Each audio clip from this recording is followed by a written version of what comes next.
If you're watching this video, obviously you're interested in suppressed equipment. Well, I am here with Brent Hemphill. He's the owner of Dark Horse Arms, and we've got an assortment of rifles down here and some handguns, and these are pretty much the most popular piece of equipment that you build, and I thought it'd be a good idea for you to tell everybody about it. Start down this one. I guess this is 22. This is a Ruger 7722, internally suppressed. That's the quietest thing we build.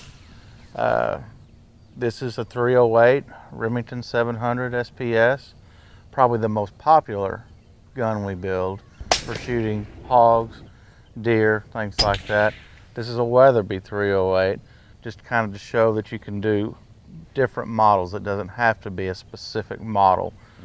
This is a 223. It's actually another Weatherby youth model with a screw-on suppressor. You've got your AR-15 with a screw-on suppressor. That is an SR-22, which is built by Ruger, internally suppressed.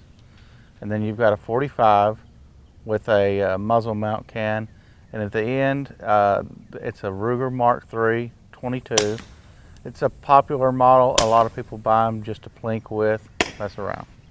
Now there's two different types of equipment here, really. You've got those that are internally suppressed, and you've got the thread-ons. Okay? Correct. These are some people wind up calling suppressed equipment silencers, but I mean it really is suppressed equipment. So silencers fine too. Right. But a threaded-on can like this, they can also call them a can, right? Right.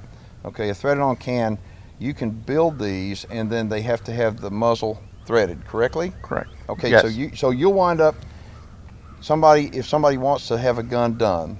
Let's just say they have it doesn't matter, Seiko, Savage, it doesn't matter, and they want to have a suppressor put on, whether it's a thread on or whether it's internal. What do they need to do? They need to contact us, let us know what they want us to do. We'll have them send the gun to us. We'll take it down, we'll thread it, build the suppressor. Usually, if it's a muzzle mount, we'll just go ahead and send the gun back and then wait for the paperwork to get approved for the suppressor. Now, if it's an internal, like these, we'll take the gun, we will build it and hold it for the customer until the paperwork from the ATF is approved. All right, so the one thing that I know most people don't have a lot of these days is patience. And if you're going to purchase a suppressed piece of equipment, you have to go through the paperwork.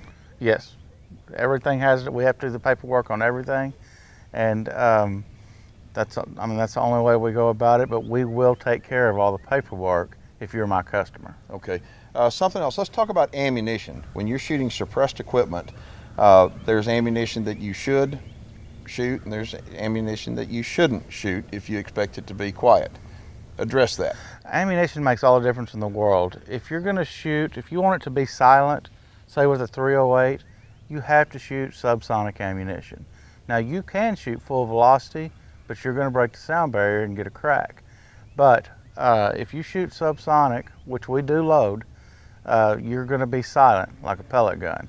Now, with say a AR-15, most people have to shoot full velocity to make them cycle. The subsonic doesn't want to cycle very good.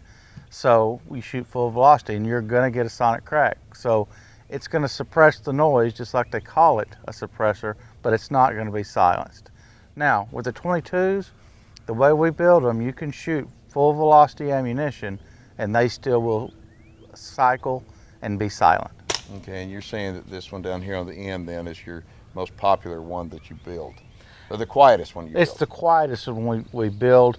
Probably the most popular are the semi-automatics like the SR-22, because people just want the multiple shot.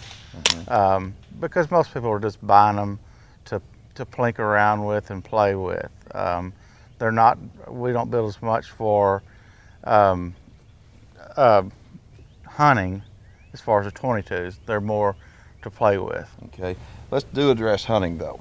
If you're going to hunt with suppressed equipment, give a couple of pointers. I mean, obviously we talked just a second ago about ammunition, but when you're shooting the right ammunition, you have to make sure that you have the right bullet that's going to go into the job too, right? Right, and shot placement is everything. When you're shooting a subsonic 308 through a suppressor, you need to make a vital shot.